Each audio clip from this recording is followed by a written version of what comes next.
Olá, está começando mais um Niso Comunidade.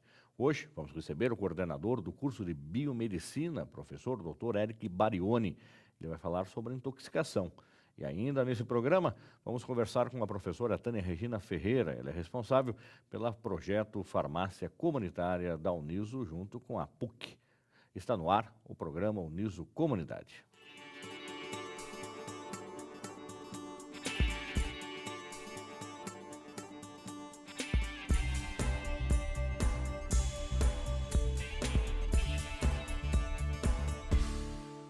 Estamos começando o Niso Comunidade e nesse bloco vamos conversar com o coordenador de Biomedicina, professor Dr. Eric Barioni. Como de praxe no nosso programa, a gente conhece um pouco mais o perfil do nosso entrevistado. Sr. Eric, muito obrigado pela presença do senhor no nosso programa. Gostaria que o senhor falasse da sua graduação, da sua titulação acadêmica e de quanto tempo está trabalhando na Universidade de Sorocaba. Fernando, eu que agradeço a oportunidade de estar aqui junto de vocês no Niso Comunidade. Como você mesmo disse, meu nome é Eric Barioni, trabalho aqui na Uniso desde 2017, início de 2017, coordenando o curso de graduação em Biomedicina. A minha graduação eu fiz na cidade de Itu, próximo aqui, e fiz o meu mestrado e o meu doutorado na Faculdade de Ciências Farmacêuticas da Universidade de São Paulo, no Departamento de Toxicologia. A sua graduação é no quê, professor? A minha graduação em Biomedicina. Biomedicina Em mesmo. Biomedicina. Tá. E o mestrado e doutorado em Toxicologia pela Universidade de São Paulo. Muito bem. O que é o curso de Biomedicina? Ele forma um biomédico. E o que é o biomédico? As pessoas costumam confundir a atuação do biomédico com o médico. Na verdade, o médico, ele está voltado ao atendimento dos pacientes, né? O biomédico, ele é um profissional voltado para o setor laboratorial. Para o setor laboratorial, não somente para as análises clínicas, que são aqueles laboratórios onde a gente costuma fazer os exames de sangue, de urina, mas o laboratório voltado para a pesquisa, o laboratório voltado para os exames de imagem, o laboratório voltado para a genética, para a reprodução humana. Então, o biomédico, ele trabalha nesse aspecto mais envolvido com esse aspecto laboratorial. É uma profissão jovem, é uma profissão que existe há 52 anos no país e ela tem evoluído muito ao longo desses anos que passaram, evoluiu muito ao longo desses anos que passaram. E hoje o profissional tem aproximadamente 36 áreas para atuar, 36 áreas que ele pode seguir. E com essa evolução da profissão, apesar de ser um profissional muito mais laboratorial, hoje existem algumas áreas que aproximam mais este profissional ao cliente, ao paciente, como na área de estética, biomedicina estética, a acupuntura, e até mesmo a área de imagem, né? Que ele vai trabalhar com a ressonância magnética, medicina nuclear, tomografia computadorizada. E o mercado de trabalho, então, professor, o senhor falou de mais de 30 áreas de ação, consequentemente o mercado de trabalho é amplo para quem faz biomedicina. E qual é o perfil, também queria que você falasse desse mercado, e qual é o perfil do aluno que vem fazer biomedicina? É o menino ou menina que acabou de sair do ensino médio, ou de repente já é um profissional que vem da enfermagem, ele já fez auxiliar de enfermagem, ou ele fez um outro curso da área de saúde e vem fazer e se capacitar no curso de biomedicina? O perfil do nosso estudante aqui da Uniso, o estudante que chega para a gente, na verdade é bastante variado, mas se a gente for considerar os nossos dados estatísticos, são os alunos que terminaram o ensino médio e chegam para cá, aqui para a gente, na Uniso. São estudantes que têm um amor pela ciência, pela área das ciências, que estão interessados na pesquisa, estão interessados muitas vezes na área de perícia criminal, que está ali envolvida com a Polícia Civil e a Polícia Federal, uma vez que o biomédico, assim como outros profissionais da saúde e outros profissionais de nível superior, podem atuar nessa área. Então, esse é o perfil do nosso estudante, um estudante que saiu do ensino médio e vem em busca de uma profissão que está envolvida com a ciência, com a busca de conhecimento, né? Eles vêm apaixonados pela possibilidade de buscar o desenvolvimento de novas vacinas, assim também como encontrar respostas para algumas doenças. Então, esse é o nosso perfil de estudante. E a gente tem uma coisa bastante interessante, a gente tem um curso bastante interessante aqui na Uniso, porque antes de nós estabelecermos de fato o curso aqui em 2017, fizemos uma busca em Sorocaba pelas necessidades do mercado local, não só de Sorocaba, mas da região de Sorocaba. E nós vimos que Sorocaba carece de profissionais biomédicos na área de imagem, que atuem com ressonância magnética, medicina nuclear e tomografia. Ademais, a estrutura dorsal, a estrutura maior do curso de análises clínicas são as análises clínicas. E uma área onde o biomédico tem autonomia para atuar, independente de estar ou não contratado, é a acupuntura. Então, baseado nesses 3 pontos que eu estou te falando, nós aqui na Uniso criamos um curso com a possibilidade de direcionar o nosso estudante ou para a acupuntura, ou para a área de imagem, ou para a área de análises clínicas. Então, o nosso estudante vem, durante os anos do curso, ele vai ter componentes, disciplinas que são teóricas e que envolvem as 3 áreas, e no momento do estágio supervisionado, ele vai fazer uma imersão em uma das 3 áreas, ou nas análises clínicas, que é a estrutura maior do curso de análise de biomedicina, ou na acupuntura, ou na área de imagem. Agora, a gente imagina que, de repente, ele precisa ter informações, como você falou, de imersão.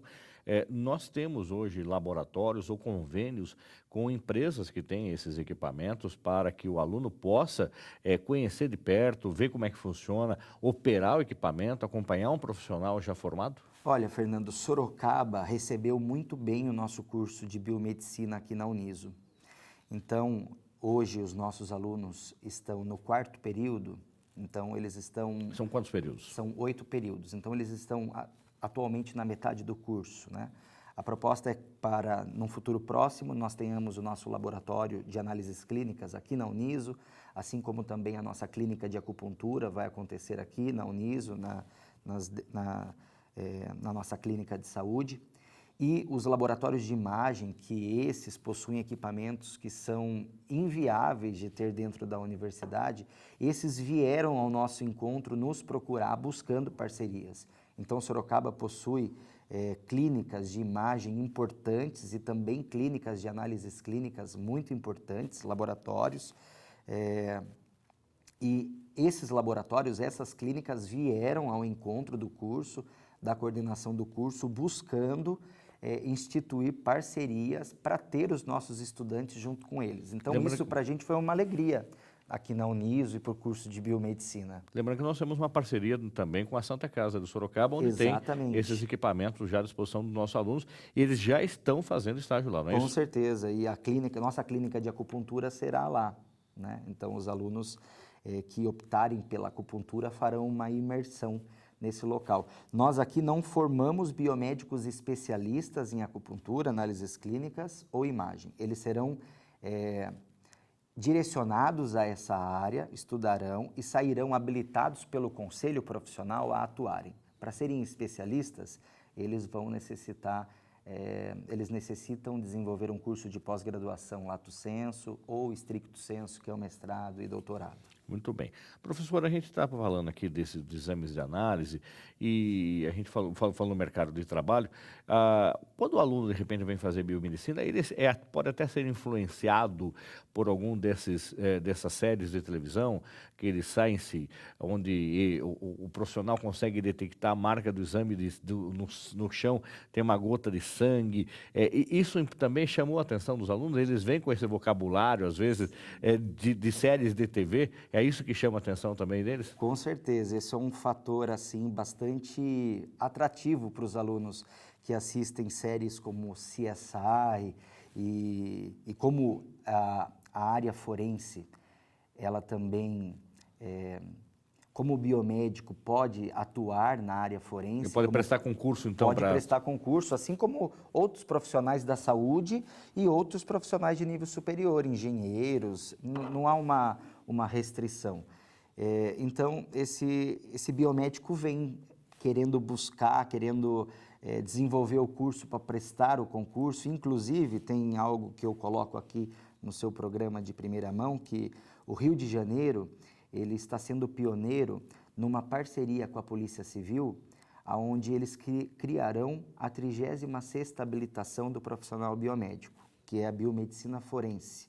Então, o que significa isso? O biomédico, após concluir a sua graduação, poderá fazer um curso de pós-graduação em biomedicina forense, e isso vai, por enquanto, no estado do Rio de Janeiro, facilitar a pontuação no concurso público desse profissional. Os peritos têm chegado à conclusão, no Rio de Janeiro, que os biomédicos são profissionais importantes para essa área.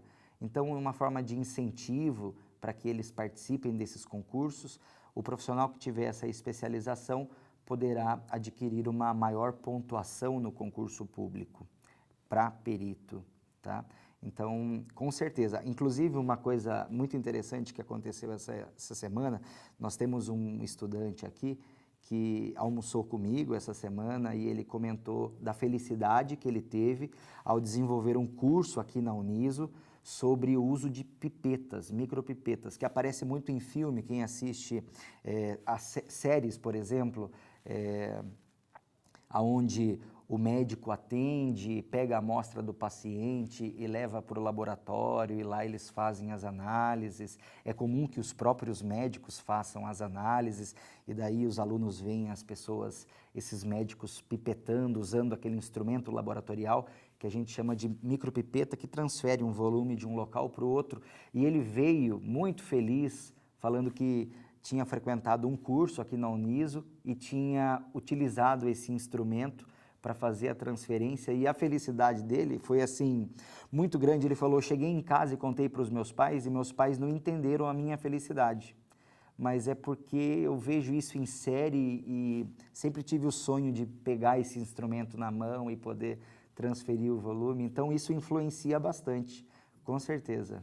Aí vamos falar agora especificamente de intoxicação e envenenamento. É uma das atividades e responsabilidades do profissional de biomedicina fazer uma análise de repente se a pessoa teve uma intoxicação ou foi envenenada.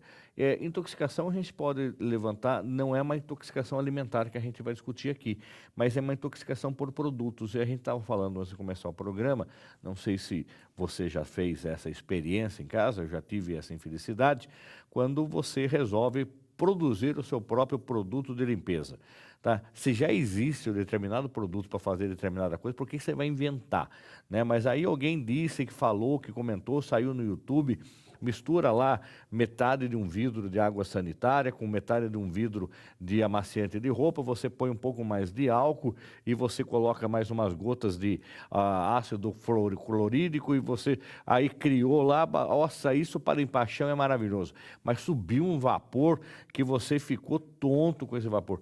Existe essa mediocridade de tentar inventar um outro produto que já o fabricante passou por análises químicas, sabe qual é esse produto, e alguém tentar fazer isso em casa e acabar ficando intoxicado ou até envenenado por causa disso? Fernando, isso é muito interessante que você está apontando, e na verdade é esse o nosso objetivo aqui hoje. Eu gostaria de convidar você que está nos assistindo a entrar no site da Uniso e procurar pelo nosso curso, Desafios do Lar, Como Prevenir as Intoxicações. É um curso que nós desenvolvemos especialmente para você que nos assiste e que pode aprender um pouco mais sobre o que fazer em casos de intoxicação. Lar nos traz segurança, nos traz amor, né? Lar é onde nós estamos reunidos com a família, e esse lar está dentro da nossa casa, e a nossa casa, que é para ser um refúgio, um local de segurança, pode trazer riscos importantes para a nossa saúde, porque lá dentro das nossas casas existem substâncias perigosas. O que seriam essas substâncias perigosas? São todos os produtos químicos que nós utilizamos dentro de casa. Que muitas vezes estão na mão de uma criança. Esse é o grande problema, Fernando. O problema é que muitas vezes esses produtos químicos que nós sabemos que são perigosos, a gente sabe que um alvejante, uma cândida, não é para ingerir, ok? Mas o problema é que isso fica no chão, isso fica embaixo da pia, isso fica num armário próximo à altura da visão da criança. Muitas vezes numa embalagem de refrigerante. Muitas vezes numa embalagem de refrigerante. Então, esses produtos são perigosos, especialmente, Fernando, para as crianças com idade inferior a 5 anos, porque é uma idade onde essas crianças estão descobrindo o mundo e muitas vezes levam as coisas que encontram à boca. Essas embalagens de produtos que a gente chama domissanitários, saneantes domissanitários, você que está em casa sabe, são coloridas, possuem diferentes formatos e as crianças buscam por objetos para brincar, né?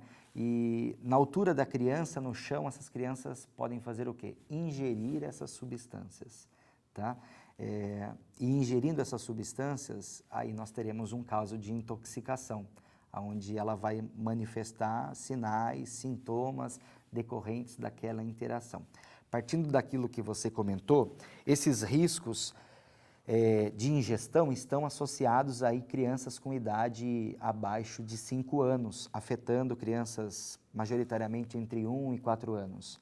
Mas, quando uma dona de casa, quando uma profissional que trabalha em casa, desenvolvendo a limpeza de ambientes, resolve, por conta própria, utilizar vários produtos no mesmo local, né? Eu falei, faz um mistureba faz lá. essa mistureba toda, isso pode gerar reações químicas e nesse local termos a formação de produtos mais tóxicos do que aquele isoladamente que ela está usando. Produtos que são voláteis, ou seja, eles liberam partículas no ar e isso pode intoxicar a pessoa que está trabalhando ali também, né? A pessoa pode ficar tonta, pode ficar sonolenta, pode ter náusea, pode ter vômito, tá? E Isso pode fazer mal, inclusive, para animais, professor? inclusive para animais, Fernando. Da mesma forma que esses produtos no chão, né, embaixo da pia, atraem as crianças, né, da mesma forma que atraem as crianças, também atraem os animais domésticos. Então, existem centros de informação e assistência toxicológica no país, em vários estados e cidades brasileiras, que reúnem informações para desenvolvimento de dados epidemiológicos, e esses centros são muito importantes porque eles passam informações sobre como proceder, tanto para profissionais da saúde quanto para a população. E esses centros, então, reúnem essas informações e nos mostram que, relacionado a domissanitários, o maior número de casos de intoxicações envolvem crianças com essa faixa etária, não que outras também não possam se intoxicar, mas majoritariamente nessa faixa etária, e animais domésticos. Como que a gente pode prevenir essas interações entre os produtos? Não misturando e lendo o rótulo das embalagens. No rótulo existem informações que são importantes. Recentemente nós desenvolvemos uma pesquisa e a população nos informou que sabe da importância do rótulo, sabe que no rótulo existem informações importantes, mas que um dos motivos que os leva a não ler os rótulos é o tamanho das letras, que realmente são pequenas. São minúsculas. São minúsculas. E um vocabulário que muitas vezes você não tem a mínima compreensão do que está escrito ali. Mas é importante a leitura, é importante que alguém te auxilie nessa leitura, porque ali você vai encontrar informações sobre se aquele produto pode ser ou deve ser diluído. Muitas vezes é um produto concentrado e a gente não tem noção, utiliza ele da forma como está na embalagem e ele está muito forte.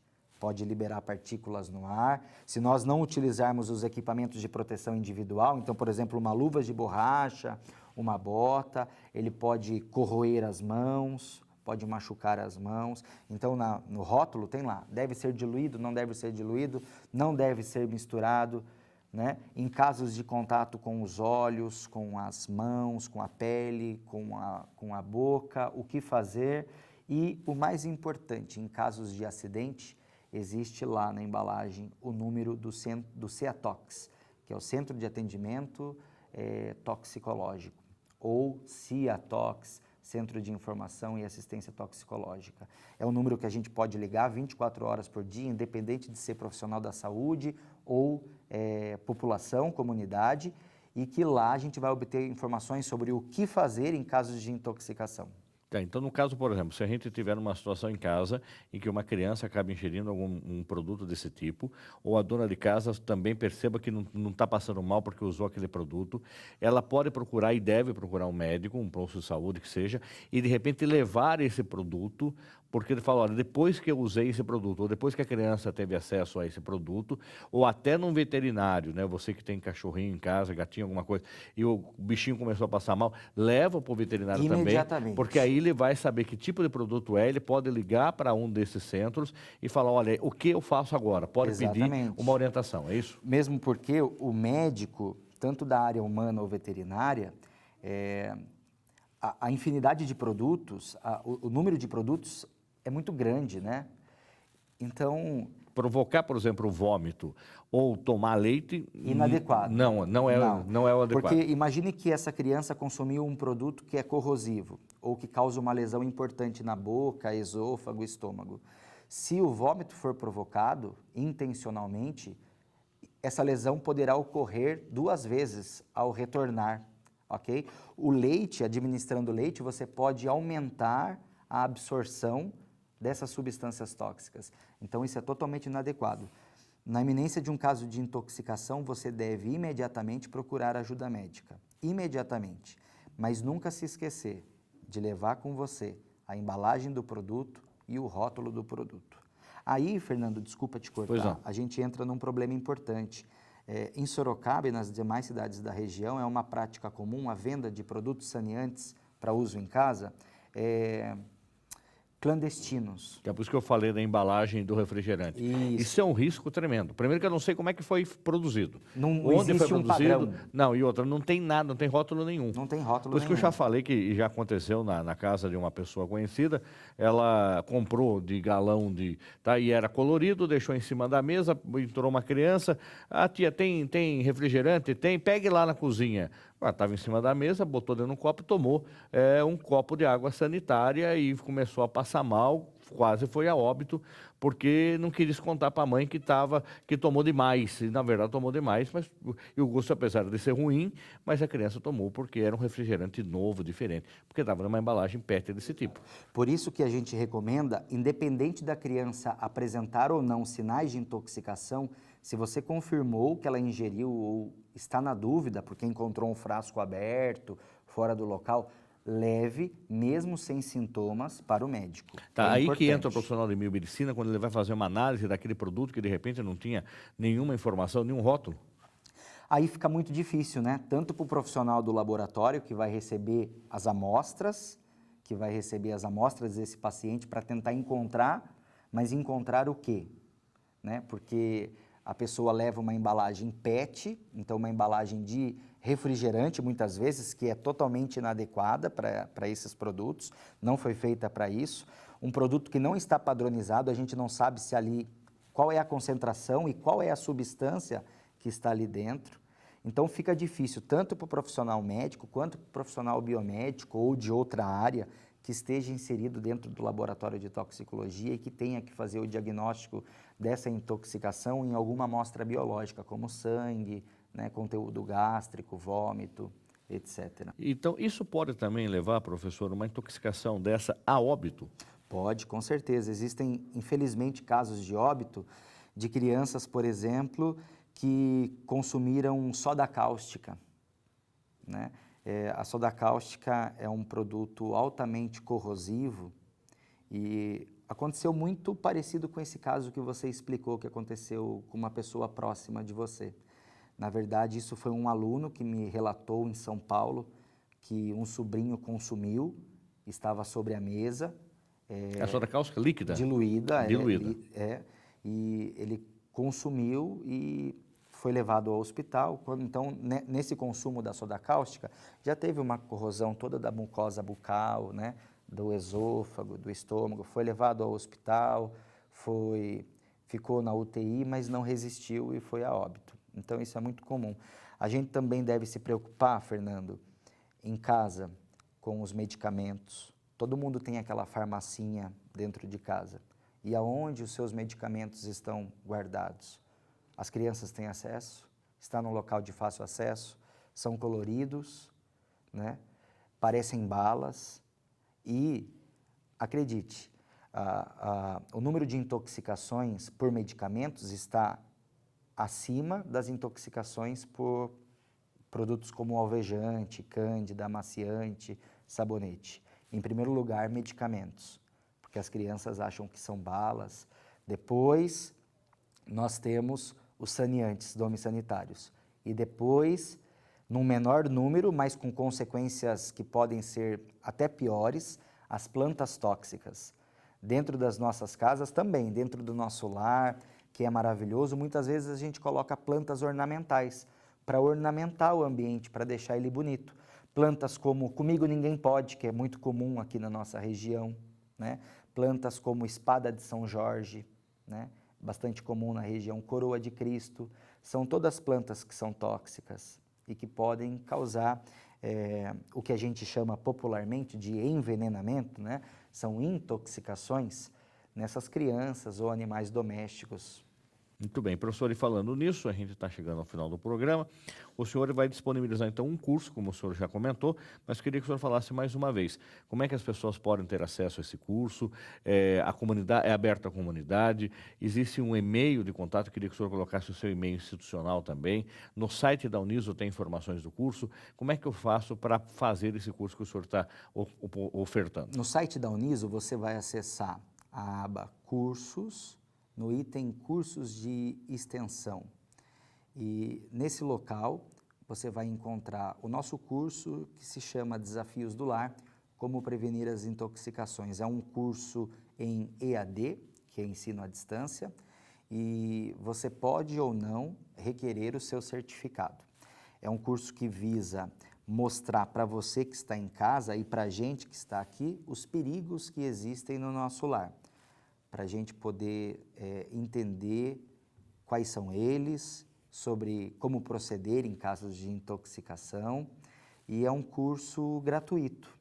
É um curso gratuito, na verdade, se você fizer a opção pelo certificado, existe um valor. Do certificado Do só. certificado Mas somente. o curso é gratuito, é aberto para a comunidade. Mas o curso é gratuito e aberto para toda a comunidade. E eu convido a você a ser um agente transformador da sua comunidade, das pessoas que estão próximas de você. Eu convido a você a desenvolver esse curso, assim como tem outros que são super interessantes e que estão lá, e ser um disseminador dessas informações para a gente tentar melhorar o ambiente que a gente vive, né, para a gente evoluir e também proporcionar essa evolução às pessoas que estão ao nosso redor. Muito bem. Professor, eu gostaria que o senhor deixasse o seu e-mail institucional também, para que quem queira eventualmente ter alguma dúvida, queira convidá-lo para uma palestra, para falar um pouco disso aí numa comunidade de bairro, numa comunidade de amigos de bairro, numa igreja, numa escola, enfim, queria que o senhor disponibilizasse o seu e-mail institucional. Claro. O meu e-mail é eric, né? Na verdade, sem acento, eric, com c, ponto, barione, prof.uniso.br. Muito bem. Professor Eric, muito obrigado pela sua participação e sucesso para o trabalho que o senhor desenvolve aqui na universidade. Sucesso para todos nós e, mais uma vez, muito obrigado. Nós vamos para um rápido intervalo e voltamos já já. Não saia daí.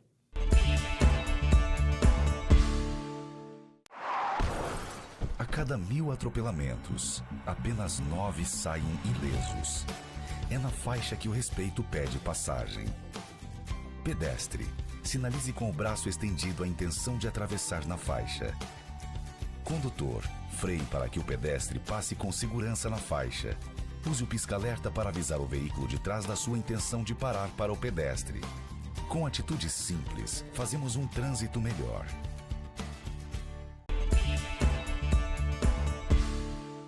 Estamos de volta com o Uniso Comunidade e nesse bloco vamos conhecer o projeto Farmácia Comunitária com a professora da Universidade de Sorocaba, Tânia Regina Ferreira. Como de praxe no programa, a gente conhece um pouco mais do perfil do nosso entrevistado. Professora Tânia, muito obrigado pela sua presença. Queria que a senhora falasse um pouco da sua graduação, onde foi, no seu mestrado, e agora a senhora está concluindo também o doutorado na área de farmácia. Sim. agradeço o convite, mais uma vez estarmos aqui, né, falando do nosso trabalho, divulgando um pouco o que a gente faz. Eu sou farmacêutica, já estou aqui na universidade há bastante tempo, e aqui eu fiz o mestrado, estou concluindo agora o doutorado. A sua graduação é por onde? É na PUC Campinas, né? Eu me graduei na PUC e vim para a universidade em 2002. 2002, né? E eu fui contratada para trabalhar no projeto Farmácia Escola, né? E era uma parceria com 2 outras entidades e a gente estamos lá, né? Durante esses 16 anos aí. E aí a senhora fez o seu mestrado e hoje está fazendo doutorado na área de farmácia. Na área de farmácia, a minha pesquisa é sobre o Alzheimer. Né? Estou trabalhando com segurança de medicamentos para o Alzheimer. Devo concluir, né, em julho do ano que vem. Então, o que a senhora está pesquisando no seu doutorado? Especificamente, o Alzheimer ele é uma das demências, né, que mais afeta a população mais velha, né? Isso é, assim, o que acontece nos últimos anos com o envelhecimento populacional, né, aumentam os casos de demência. E o Alzheimer, ele é um tipo de demência que afeta as pessoas mais velhas e corresponde a 50% a 60% dos casos de demência são o Alzheimer. E existem os tratamentos, né, os tratamentos específicos com medicamentos, e a minha pesquisa é a segurança do uso desses medicamentos, né? Não são muitos, ainda não temos muitas opções de tratamento, né? E eu, então, estou avaliando a segurança desses medicamentos e também, paralelo com isso, a utilização de medicamentos inapropriados para essa população, né? Então, assim, muitas vezes a gente vê que a pessoa está tratando uma doença, mas ao mesmo tempo ela recebe outros medicamentos que vão desencadear outras doenças, ou até piorar, às vezes, a que ela já tem, né? Então, a minha pesquisa, ela gira um pouco em torno disso, né? E falando nisso, professor, acho que a gente pode começar, antes da gente entrar particularmente no assunto farmácia comunitária, que é um trabalho extremamente relevante, que ganhou inúmeros prêmios, inclusive, o consumo do medicamento, onde parece que de médico e louco cada um tem um pouco, e, consequentemente, se eu sou médico, eu posso receitar medicamento, porque fez bem para mim. Eu fui até no médico, fui no postinho e recebi um medicamento, mas foi bom para mim, de repente pode ser bom para você também, né? É bom para minha vizinha, é bom para meu compadre, minha comadre, para o meu afilhadinho. Olha, se tomar isso aqui para mim foi bom. Isso é a automedicação, que é um risco enorme. Vocês farmacêuticos vivem batendo nessa tecla de que isso pode levar, inclusive, à morte de alguém, que é você, de repente, tomar um remédio que você acha que foi bom para você, que, consequentemente, você acha que aquela pessoa tem o mesmo sintoma, e a senhora está falando, de repente, desencadear uma doença no consumo do medicamento inadvertido e errado. O consumo de medicamentos, ele, ao mesmo tempo que ele vem, né, o medicamento, ao mesmo tempo que ele vem como uma solução para um estado de saúde, às vezes, né, às vezes ele vem com muitos problemas. Para você ter uma ideia, Fernando, existe um órgão que chama Cinetox, né? O Cinetox, ele recolhe dados do Brasil todo relacionados com casos de intoxicação.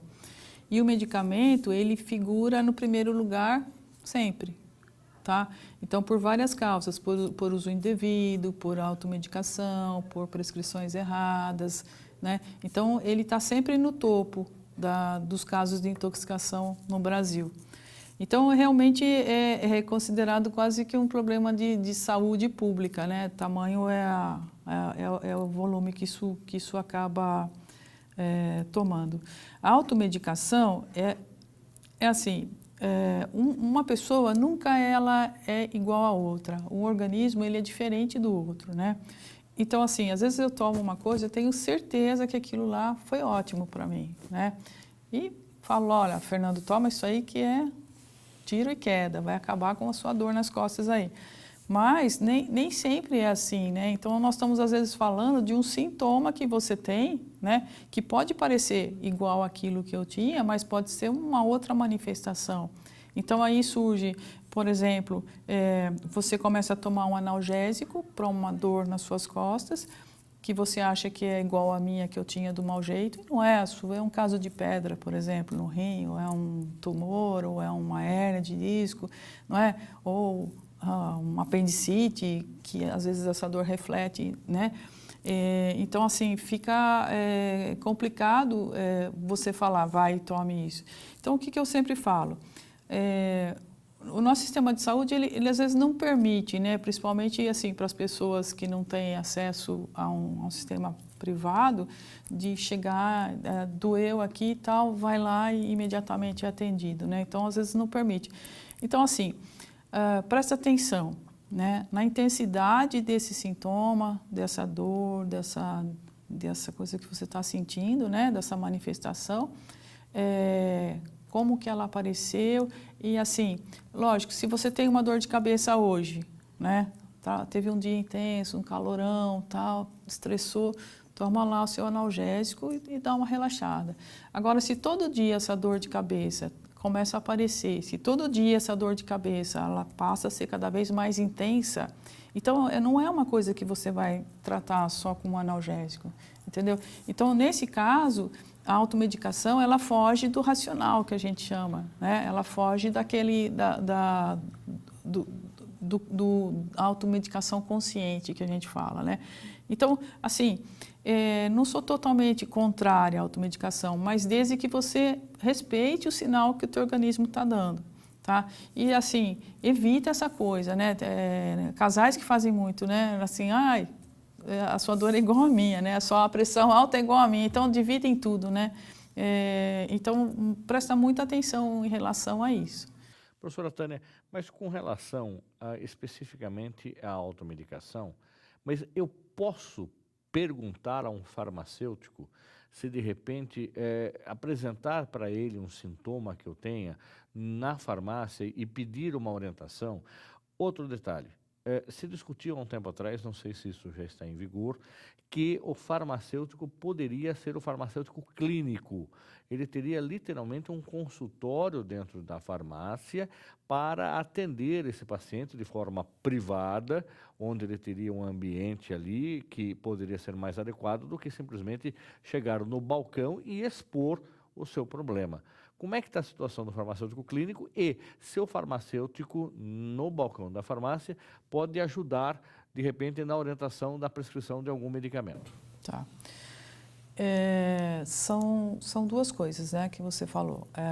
O consultório, a prescrição farmacêutica e o atendimento do farmacêutico no balcão, né? O consultório, ele já tomou corpo, ele já existe, né? Nós temos vários consultórios já em funcionamento no país, em Sorocaba inclusive, onde o farmacêutico ele faz uma prestação de serviço à saúde, né? Que eu costumo falar, não é o farmacêutico brincando de médico, mas o farmacêutico já focado em problemas relacionados à farmacoterapia, né? Então, é como se fosse um serviço de apoio aos outros serviços de saúde. Então, o que a gente faz no consultório? A gente faz avaliação de alguns fatores de risco, acompanhamento da utilização dos medicamentos. Tem alguns farmacêuticos que já são especialistas, por exemplo, em alguns programas como tabagismo, controle de obesidade, diabetes. Então, a gente já tem alguns especialistas já nessa área. Então, essa parte que a gente fala da farmácia clínica, ela vem se fortalecendo dia a dia, né? E o farmacêutico se colocando nessa área de uma área relativamente nova para nós, tá? É mais ou menos um processo que aconteceu há algum tempo com a nutrição, né? Hoje em dia a gente encontra vários nutricionistas atendendo já nos seus consultórios, nas clínicas, e fazendo um acompanhamento. O farmacêutico ele está indo mais ou menos para esse caminho também, né, no Brasil. Agora, outra coisa, o farmacêutico do balcão na farmácia. Isso. Lembrando que isso é obrigatório por lei hoje. Por né? lei. Já faz algum tempo, já que o farmacêutico, a farmácia, ela tem que ter o farmacêutico em tempo integral. Dentro, não é aquele farmacêutico à distância, que atendia uma rede de farmácia. Não, Isso. ele tem que estar no estabelecimento. Isso. Então, o farmacêutico no balcão, por que eu falei da prescrição e o consultório? Porque a prescrição farmacêutica, ela vem depois de uma anamnese também, né? De uma checagem, de um levantamento que você faz, a gente fala anamnese farmacêutica, onde você faz um levantamento de todas as queixas, os problemas que a pessoa te traz.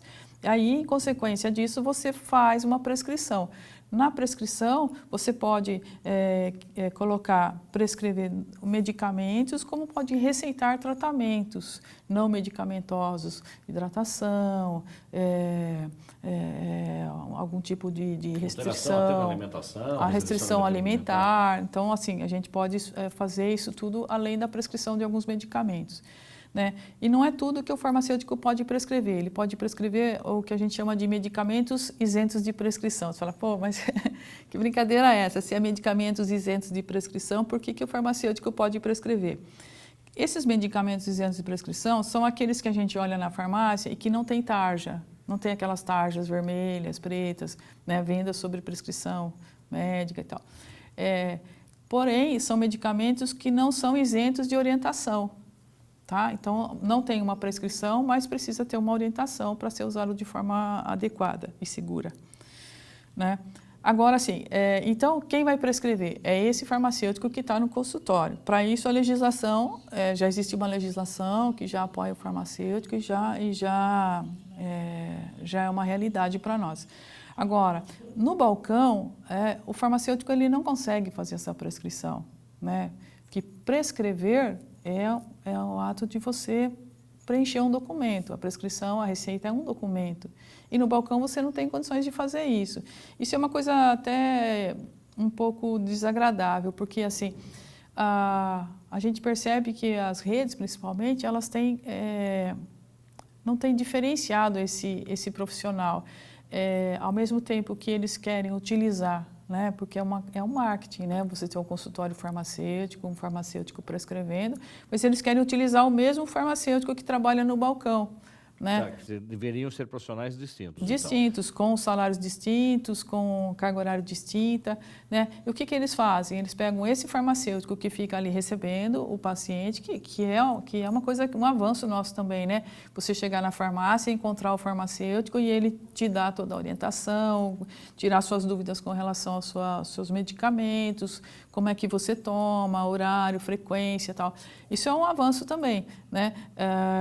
Mas comercialmente isso tem sido explorado de uma forma ainda negativa para a gente. Não existe, né, ainda a separação dessas atividades. Quer dizer que se de repente colocar esse farmacêutico no consultório, ele obviamente estará atendendo 1 ou 2, 3, 4 ali, aí ele mas corre, deixou o balcão. Ele corre e volta para o balcão. Ele acaba sendo esticado dentro daquilo. Na verdade, o que aconteceu? Aumentou o trabalho para o farmacêutico, o salário não. Né? Aumentou mais esse trabalho. Então, assim, a gente vê, até acho legal poder falar disso, porque é uma queixa minha que eu vejo. Eles usam como marketing, as empresas usam como marketing. Nós temos consultório farmacêutico, temos farmacêutico aqui atendendo, prescrevendo, mas ao mesmo tempo é o coitado que está lá no balcão também. Então ele vai e volta, né? Então não existe uma diferenciação salarial ainda.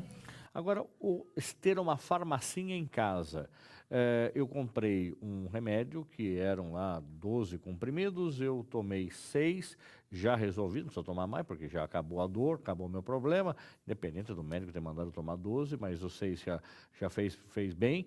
Aí eu guardei esses 6, aí um dia, quem sabe, talvez eu possa usar sem indicar para ninguém, mas eu tenho a minha farmacinha. existe farmacinha doméstica? Qual é o risco dessa farmacinha doméstica? A gente já comentou inicialmente, até no bloco anterior com o doutor Eric, e agora que a senhora falou, do risco das crianças terem acesso a esse medicamento, ou uma pessoa adulta e tomar um medicamento que não é adequado, mas existe a farmacinha doméstica, aquela caixinha bonitinha, branquinha, com a símbolo, com a cruz vermelha, ou não posso ter em casa? Olha, pode, né? Mas você tem que estar atento a várias questões, né? Você pode ter um analgésico, você pode ter lá um antiácido, você pode ter, né? Mas tudo dentro de uma medida certa. Tem gente que tem uma drogaria dentro de casa, né?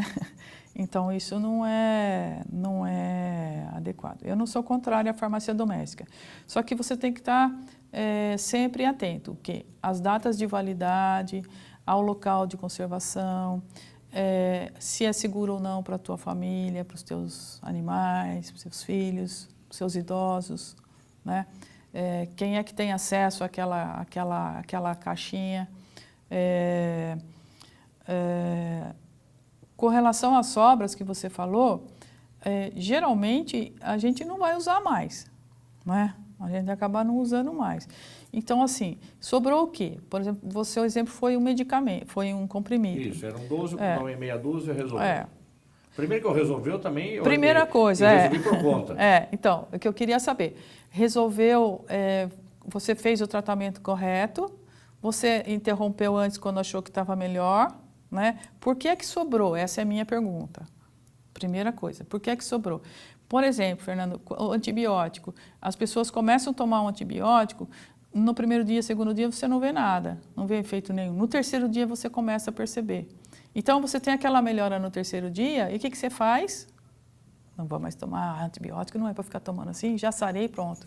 Né? E acaba sobrando mesmo, porque você interrompeu o tratamento. Provavelmente, você vai ter uma reinfecção aí e tal, né? E vai ter que tomar um outro antibiótico. Então, assim, a minha pergunta é essa, por que sobrou medicamento? Né? Porque você não está tomando direito, porque você não tomou direito, porque você está comprando a mais, né? Então, a questão da sobra.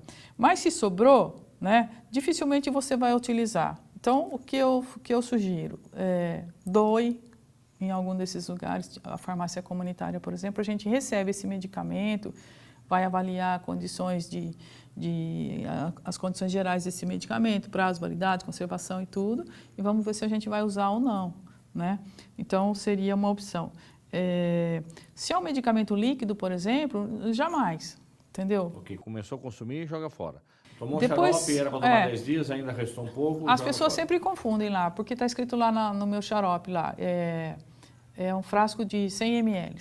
Eu abri e tomei uma tampinha, já sarei uma medida, já sarei com uma medida, ou tomei 3 dias, já melhorei, e sobrou metade. Aí vou guardar, que foi tão bom, né? Então, aí você olha lá, prazo de validade e fabricação, setembro de 2018, validade setembro de 2020. Tá? Até 2020 está garantido. É um engano isso, porque a partir do momento que você rompe o lacre... Teve contato com o ar? Teve contato com o ar, né, com uma série de fatores aí que podem alterar a estabilidade e tal.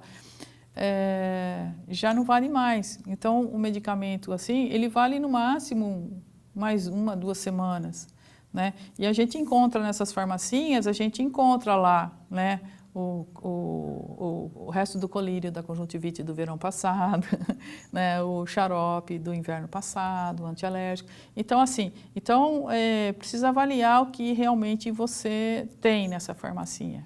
E aí entra a farmácia comunitária que tem essa preocupação. Primeiro que é atender aqueles menos favorecidos, tirando todas as dúvidas, inclusive com a doação de medicamentos. Isso.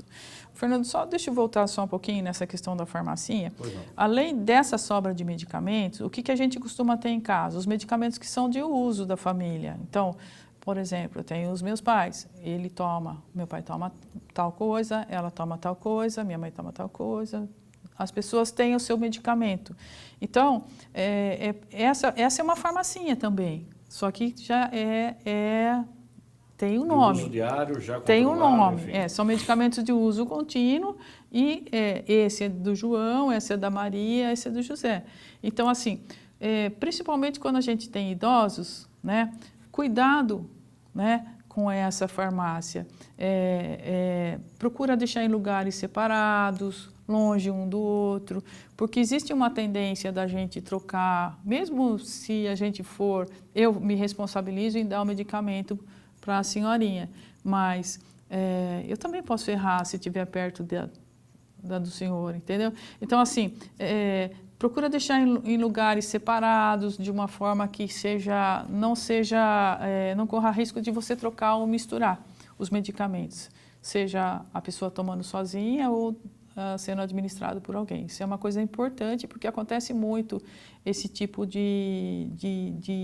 às vezes até intoxicação, uma situação que leva a casos de intoxicação, ou então não tem, o tratamento às vezes não está dando certo, a gente não sabe por quê e tal, e às vezes é uma coisa assim que está acontecendo, entendeu?